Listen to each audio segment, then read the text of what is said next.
एक बार फिर से आप सभी का स्वागत करता हूं दोस्तों आपके अपने चैनल भारत वर्ष पर। मोदी सरकार के 3 नए कृषि कानूनों के खिलाफ लगभग 2 महीनों से किसानों का दिल्ली बॉर्डर पर धरना प्रदर्शन जारी है। पंजाब के भोले भाले किसानों को नए कृषि कानूनों के नाम पर बहकाकर, झूठ परोसकर या फिर डर दिखाकर केंद्र सरकार के खिलाफ उनको भड़काया जा रहा है। सड़कों को रोककर धरना आंदोलन करके देश की अर्थव्यवस्था को नुकसान पहुंचाया जा रहा है। और साथियों, इस काम के पीछे कांग्रेस और अन्य विपक्षी पार्टियां शामिल हैं, इस बात पर तो किसी को भी तनिक भी संदेह नहीं है।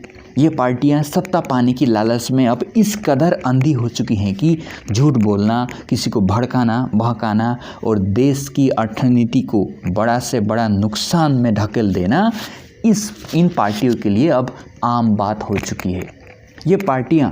इन पार्टियों का मकसद सिर्फ एक ही है दोस्तों, और वो है विरोध, विरोध और विरोध। मोदी सरकार की किसान हितैषी कानूनों को किसान विरोधी बताकर केंद्र सरकार के खिलाफ माहौल बनाकर अपने राजनीतिक रोटियां सेकना, बस यही काम इन्हें अच्छी तरह से आता है।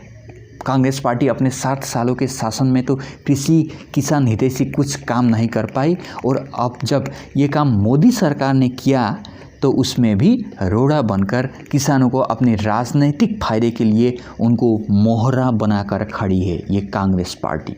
साथियों, जरा सोचिए, ये कैसी व्यवस्था हमने बना रखी है कि सरकार चाहती है कि देश का कल्याण हो, देश का कृषि व किसानों का कल्याण हो, लेकिन विपक्षी पार्टी वाले वो कल्याण होना नहीं देना चाहते। जनता की चुनी हुई सरकार, और वो भी बहुमत से चुनी हुई सरकार, चाहती है कि देश का कुछ अच्छा हो, देश के नागरिकों का कुछ अच्छा हो, लेकिन विपक्षी पार्टी वाले जनता को भड़काकर सरकार का काम बिगाड़ने पर तुले हैं। आंदोलन के नाम पर सड़कों को जाम करके देश की इकोनॉमी को भारी नुकसान कर रहे हैं।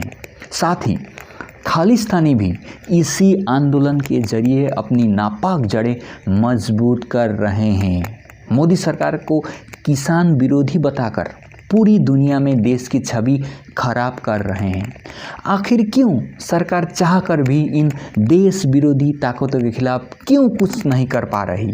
तो इसका कारण केवल एक ही है दोस्तों, और वो है डेमोक्रेसी या लोकतंत्र।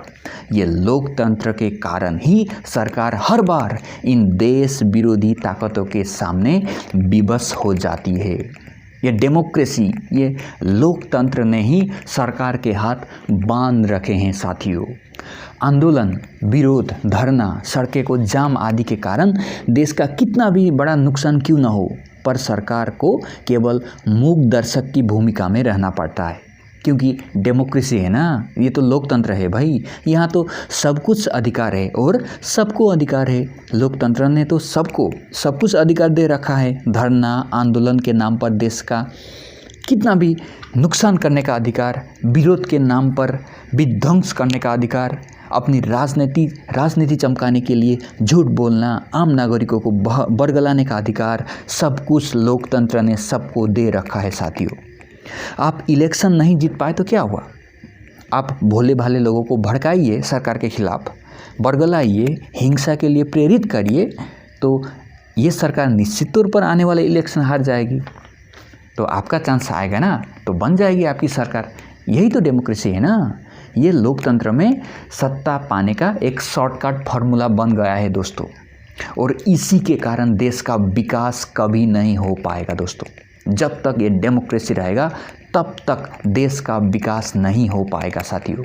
क्योंकि जब जब सरकार कुछ अच्छा कानून लाएगी, कुछ अच्छा करने को आएगी, तब तब विपक्षी पार्टियां विरोध के नाम पर लोगों को भड़काएंगे, दंगा करवाएंगे, उसके लिए मजबूर करेंगे, चाहे देश का कितना भी नुकसान क्यों ना हो। याद है ना आप सभी को, CAA, सिटीजनशिप अमेंडमेंट बिल के नाम पर किस तरह आग लगा के, दंगा भड़का के देश में अराजकता का माहौल पैदा किया गया था इन्हीं विपक्षी पार्टियों के द्वारा।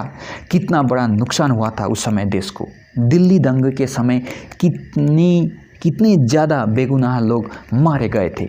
और अगर कल को सरकार एनआरसी या जनसंख्या नियंत्रण कानून या यूनिफॉर्म सिविल कोड लाएगी तो क्या ये विपक्षी पार्टी अपना काम नहीं करेंगी? वो तो फिर से लोगों को भड़काएंगे, सरकार के खिलाफ बहकाएंगे और दंगा करने को मजबूर करेंगे लोगों को और देश की संपत्ति को भारी नुकसान पहुंचाएंगे।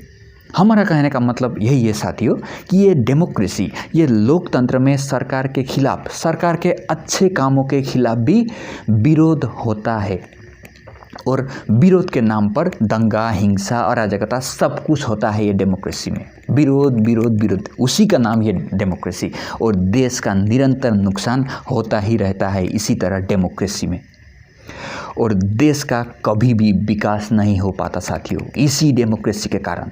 और हमारे भारत में जब तक ये लोकतंत्र चलता रहेगा तब तक सरकार के अच्छे कामों का भी यूं ही घनघोर विरोध होता ही रहेगा। चाहे जितनी भी अच्छी सरकार क्यों ना हो और जितनी भी अच्छा काम क्यों ना सरकार करने को जाए, उस अच्छे से अच्छा कामों का भी घनघोर विरोध होता रहेगा और सरकार कभी भी ठीक से देश का भला नहीं कर पाएगी जब तक ये डेमोक्रेसी रहेगा। दोस्तों आज के लिए बस इतना ही। धन्यवाद।